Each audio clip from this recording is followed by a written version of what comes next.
अस्सलाम वालेकुम, मैं हूं कैसर अहमद राजा। उम्मीद है आपकी तबीयत बिल्कुल ठीक होगी।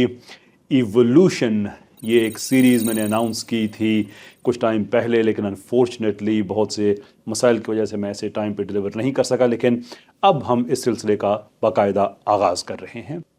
आज इस सिलसिले की पहली किस्त है जिसमें हम इसकी हिस्टोरिकल डेवलपमेंट और कुछ की टर्म्स यानी कि कलीदी इस्तिलाहात को समझने की कोशिश करेंगे। आइडिया ये है कि मैं ये नहीं चाहता कि हम बहुत ज़्यादा कॉम्प्लेक्स एरियाज़ या बहुत इसके जो पेचीदा मज़ामीन हैं इवोल्यूशन के उनको हम डिस्कस करना शुरू करें और हमें जो बुनियादी इस्तिलाहात हैं उसकी समझ ना हो। तो आज की इस किस्त में हम इसकी तारीख़ और इसकी जो कलीदी इस्तिलाहात हैं उनको डिस्कस करेंगे, ताकि बाद में आने वाली अक्सात में जो हम चीज़ें डिस्कस करें वो समझने में हमें आसानी हो। कहानी बहुत लंबी है, लेकिन मैं मुख्तसर करते हुए जल्द से जल्द आप तक इसे पहुंचाना चाहूँगा। 1830 की दहाई में young Charles Darwin HMS beagle में दुनिया के एक मुतालियाती दौरे पर निकलते हैं और मुख्तलिफ़ अनवा को देखते हैं और उनका जो फ़र्क है वो उसका मुतालिया करते हैं और अपनी इस समझ को, अंडरस्टैंडिंग को वो थियोराइज़ करते हैं। फिर उनके साथ साथ ज़िंदगी में और भी वाक़यात हुए, वो इस सारे आइडिया को छोड़ कर चले गए, कबूतरबाजी और नंबर ऑफ़ अदर थिंग्स। एक दिन उन्हीं के हम असर साइंसदान अल्फ्रेड वॉलस ने उनसे रब्ता किया और उन्होंने बताया डार्विन को कि वो इस नतीजे पे पहुँचे हैं कि through the means of natural selection यानी फितरी चुनाव के मेथड से चीज़ें इवॉल्व होती हैं। मैं इस नतीजे पे पहुँचा हूँ। तो डार्विन ने फिर आओ देखा ना ताओ जल्दी से अपने उस्ताद से मशवरा करके अपनी थ्योरी को पब्लिश कर दिया 1859 में। ओरिजिन ऑफ स्पीशीज़ बहुत मशहूर किताब है, बड़े लंबे टाइटल के साथ। मुख्तसरन हम उसे कहते हैं ओरिजिन ऑफ स्पीशीज़, जिसमें डार्विन ने ये नज़रिया पेश किया कि जो मखलूक़ात हैं ये नेचुरल सिलेक्शन के प्रोसेस के तहत इनका इर्तिका होता है। नाउ माइंड यू कि अभी हम बात कर रहे हैं क्लासिकल डार्विनिज़म की। डार्विनिज़म और नियो डार्विनिज़म, ये जिसका नाम साइंसी नाम उसका मॉडर्न सिंथेसिस है, ये दो अलग चीज़ें हैं। देयरफॉर जब हम नेचुरल सिलेक्शन की बात करते हैं तो इन दोनों की एक्सप्लेनेशंस भी डिफरेंट हैं। तो अभी जो हम बात कर रहे हैं नेचुरल सिलेक्शन की, इसका मतलब ये है कि अनवाह में जानदार जानवर उसमें तगय्युर आता है और वो तगय्युर वक्त के साथ साथ एक पूरी नस्ल में वो ज़हूर पज़ीर हो जाता है। वो कैसे ये होता है?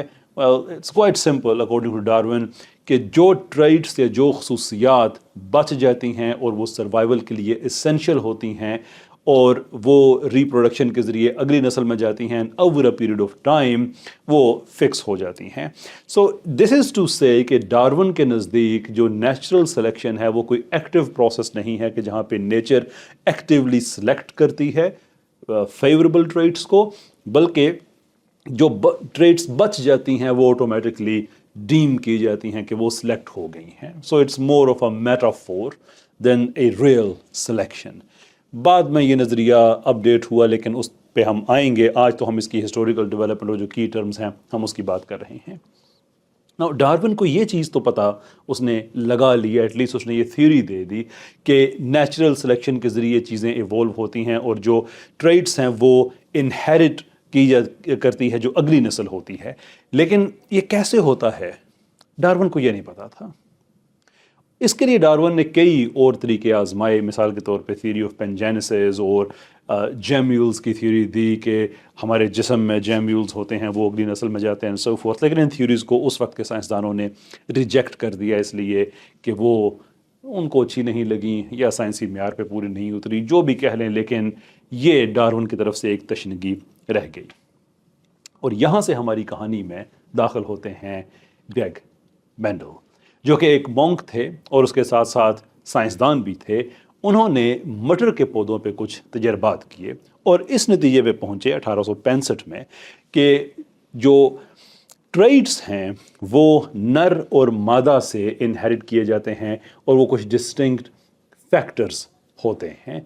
और साथ मेंडल ने ये बात भी इससे दुनिया को आगाह किया कि ये जो नए ट्रेड्स होते हैं औलाद में, ये माँ और बाप के ट्रेट्स का कोई मिक्सचर नहीं होता, ब्लेंड नहीं होता, बल्कि ये इंडिविजुअली ये पास ऑन होते हैं, कुछ माँ की तरफ से कुछ बाप की तरफ से. This is the birth of genetics. लेकिन इसको जेनेटिक्स का नाम नहीं दिया गया, बल्कि इस थ्योरी को सीरियस भी नहीं लिया गया. बस ये बनी और ख़त्म हो गई, और फिर ये दहाइयों तक, कम से कम कोई 20-30 साल तक इस थ्योरी को किसी ने सीरियस लिया ही नहीं. 20वीं सदी के अवाइल में बहुत से साइंसदान इस पे काम कर रहे थे, तो उन्होंने मेंडल की थ्योरी को दोबारा से रीसर्फेस किया, और यहाँ से हमारी अंडरस्टैंडिंग जो है फील्ड ऑफ जेनेटिक्स के हवाले से ये सामने आना शुरू होती है. इनफैक्ट 1905 में इस फील्ड को बाकायदा जेनेटिक्स का नाम भी दे दिया गया. यूं ये साइंटिफिक फील्ड डेवलप होना शुरू हुई, और विल्हेल्म जोहानसन जो कि डेनिश साइंसदान थे, 1909 में उन्होंने ग्रेग मेंडल ने जिन चीज़ों को डिस्टिंक्ट फैक्टर के तौर पे प्रेजेंट किया था, उनका नाम जीन्स रखा. और यूं जेनेटिक्स से जीन्स तक हम आ गए, यानी कि जो ओवरऑल फील्ड ऑफ स्टडीज़ है उसमें ये डेवलपमेंट हुई कि जो डिस्टिंक्ट फैक्टर्स मेंडल ने बयान किए थे उनको भी आज हम जीन्स कहते हैं, और ये 1909 में ये नाम सामने आया. नाउ अब तक की डेवलपमेंट से साइंसदान इस नतीजे पे तो पहुंच चुके थे कि नेचुरल सिलेक्शन होती है और उसके बाद जीन्स हैं, लेकिन अब जीन्स, नेचुरल सिलेक्शन, इन दोनों को कैसे इकट्ठा किया जाए. And then there is also a bigger problem कि हम एक पर्टिकुलर नस्ल से दूसरी नस्ल तक तो हम एक एग्जामिनेशन कर सकते हैं, कि मिसाल के तौर पे हम देख सकते हैं कि एक माँ है, एक बाप है, फिर आगे उनकी औलाद है, तो कुछ आते वो माँ से लेंगे, कुछ बाप से लेंगे, रंगत चेहरे की भी ऐसे ही होगी, आंखों का रंग, so on and so forth. I mean that is something which is understandable. लेकिन ये चेंज एक पूरी स्पीशीज वाइड ये किस तरह से अप्लाई हो सकते हैं, that was still a question. और सिर्फ स्पीशीज की ही बात क्यों की जाए, काइंड्स की बात क्यों ना की जाए, ये सीरियस सवालात थे. इसका जवाब थियो डोब्जांस्की ने दिया, यानी कि उन्होंने पॉपुलेशन जेनेटिक्स की साइंस में सिग्निफिकेंट कंट्रीब्यूशन दिया. पॉपुलेशन जेनेटिक्स एक फील्ड ऑफ स्टडी है जो ये एग्जामिन करती है कि जो इनहेरिटेड ट्रेट्स होती हैं वो एक पॉपुलेशन में किस तरह से फैलती हैं, कितनी नस्लों में फैलती हैं, क्या वेरिएशंस हमें चाहिए होती हैं, और वो वेरिएशंस ना हों तो फिर क्या होता है. इसी सारी स्टडीज़ के गर्द में, गुबार में हमारे पास कुछ नई डेफिनेशंस भी हैं जो कि आज तक कंट्रोवर्शियल हैं. मिसाल के तौर पे एक पर्टिकुलर टर्म है, एक डेफिनेशन है स्पीशीज़ की, कि स्पीशीज़ क्या होती हैं. Now there is a difference between kind and species. आप उसको आसानी से इस तरह से समझ लें कि काइंड है जैसे कि हमारे पास बिल्ली है, और बिल्ली के साथ हमारे पास मिसाल के तौर पे गधा है, तो ये दो मुख्तलिफ काइंड्स के जानदार हैं. लेकिन जब हम स्पीशीज़ की बात करते हैं तो मोस्टली इट मीन्स कि वो दो जानदार जो आपस में एक सेक्सुअल इंटरकोर्स के बाद एक फर्टाइल ऑफस्प्रिंग प्रोड्यूस ना कर सकें. मीन्स कि अगर वो आपस में इवन सेक्सुअल, पहली बात है कि वो सेक्सुअल इंटरकोर्स कर ही ना सकें, एक बैरियर आ जाए. दूसरी ये है कि अगर कर भी दें, एक हाइब्रिड बन भी जाए, तो वो खुद फर्टाइल ना हो, यानी कि उसकी आगे से नस्ल ना चल सके. अगर यहाँ तक हम आ जाते हैं तो उसका मतलब ये है कि ये दो जानदार जो हैं, मेल और फीमेल, ये दो मुख्तलिफ स्पीशीज़ से इनका ताल्लुक है. सो मिसाल के तौर पे एक गधा है और उसका मिलाप एक घोड़ी से होता है, तो उनके जो खच्चर पैदा होगा वो आमतौर पे फर्टाइल नहीं होता. देयरफॉर हम कह सकते हैं कि ये गधा और घोड़ी ये दो अलग स्पीशीज से हैं. So what we are saying is कि दो बिल्कुल एक ही तरह के जानदार जो बज़ाहिर एक तरह के लगते हैं, गधे और घोड़ी में तो फिर भी कुछ फ़र्क है, लेकिन जो मुकम्मल तौर पे एक तरह से लगते हैं, अगर वो फर्टाइल ऑफस्प्रिंग प्रोड्यूस नहीं कर सकते तो वो दो मुख्तलिफ स्पीशीज़ कहलाएंगे. जैसे बहुत से हाथी हैं, इनफैक्ट अफ्रीका में हाथियों की दो बड़ी किस्में, वो दो मुख्तलिफ स्पीशीज़ इसीलिए कहलाती हैं कि वो इंटरब्रीड नहीं कर सकते.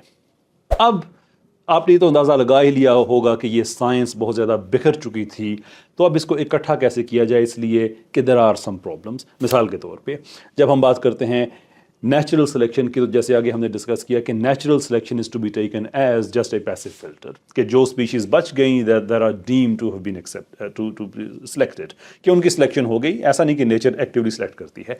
लेकिन अब जबकि हमारे पास फील्ड ऑफ जेनेटिक्स आ गई है और हम ये कह रहे हैं कि वो जीन्स जो कि स्पीशीज की कंटिन्यूएशन के लिए बेनिफिशियल हैं, फ़ायदा मंद हैं, सिर्फ वही बचेंगी। This is where we have a problem, क्योंकि अब हम ये नहीं कह रहे हैं कि जो बच गई उनको हम ये कह देंगे कि ये सिलेक्ट हो गई, बल्कि अब हमने पहले सिलेक्ट करना है, नेचर ने सिलेक्ट करना है उन जीन्स को, उन नए कॉम्बिनेशंस को जो कि स्पीशीज़ के लिए बहुत ज़्यादा अहम है, उनकी सर्वाइवल के लिए और उनकी रिप्रोडक्शन के लिए। This is where the modern synthesis और the new Darwinism comes in, because अब नया नज़रिया ये है कि nature is no longer a passive filter. ये सिर्फ कोई एक पैसिव फिल्टर नहीं है, बल्कि नेचर एक्टिवली उन वेरिएशंस को, उन म्यूटेशंस को सिलेक्ट करेगी जो जेनेटिक लेवल्स पे होती हैं, और वो सिलेक्शन की बेस ये होगी कि वो बेनिफिशियल होती हैं। ये एक ब्रीफ ओवरव्यू कि हिस्टोरिकल डेवलपमेंट क्या है और जो की टर्म्स हैं वो क्या हैं। Now let's make one thing clear कि इस एपिसोड के बाद जब हम डार्विनियन इवोल्यूशन का जिक्र करेंगे तो हम असल में मॉडर्न सिंथेसिस या नियो डार्विनिज्म का जिक्र कर रहे होंगे। Why, you might wonder. Well, इसलिए कि दुनिया में जो टेक्स्ट बुक बायोलॉजी जिसे कहा जाता है, जो स्कूलों में, यूनिवर्सिटीज़ में, कॉलेजेस में पढ़ाई जाती है, वो यही है। सो जब हम नेचुरल सिलेक्शन का जिक्र करेंगे तो फिर पैसिव फिल्टर का जिक्र नहीं करेंगे, बल्कि एक एक्टिव मैकेनिज्म का जिक्र करेंगे कि जो बेनिफिशियल जो वेरिएशंस हैं, ये म्यूटेशंस हैं, उनको सिलेक्ट करती है। एट द सेम टाइम जब हम डार्विनिज्म का जिक्र करेंगे तो वो नियो डार्विनिज्म होगा एज अ होल। ये है वो बेसिक तारुफ। आगे चल के हम इस सारी कहानी में साइंटिफिक प्रॉब्लम्स क्या हैं, फिलोसॉफिकल प्रॉब्लम्स क्या हैं, वो डिस्कस करेंगे एक एक करके। नेचुरल सिलेक्शन का जिक्र करेंगे, रैंडम म्यूटेशन का जिक्र करेंगे, पॉपुलेशन जेनेटिक्स का जिक्र करेंगे कि इन सब में क्या साइंटिफिक प्रॉब्लम्स हैं जिसकी वजह से नियो डार्विनिज्म एक साइंसी म्यार पे उतरने वाली थियोरी नहीं है। जैसा कि मैंने ये कहा था, जो हमारा प्रोमो था, कि इस पूरी सीरीज़ में मैं कोई कुरान का, कोई हदीस का, किसी रिलीजन का कोई हवाला नहीं दूंगा, बल्कि हम खालिसतन साइंसी बात करेंगे। इट्स आइदर साइंस और फिलॉसफी ऑफ साइंस। होपफुली आज की इस वीडियो में आप तक ये बात पहुंच गई होगी कि बुनियाद क्या है और की टर्म्स क्या हैं। आगे भी अगर कोई आती है तो मैं एक्सप्लेन करता रहूँगा, but I think we should stop. आज का जो सिलसिला है इसको यहाँ पे रोकते हैं। अगली जो हमारी किस्त है वो नेचुरल सिलेक्शन पे होगी, एंड वी विल डिस्कस कि उसमें साइंटिफिक प्रॉब्लम्स क्या हैं। बहुत शुक्रिया आपका।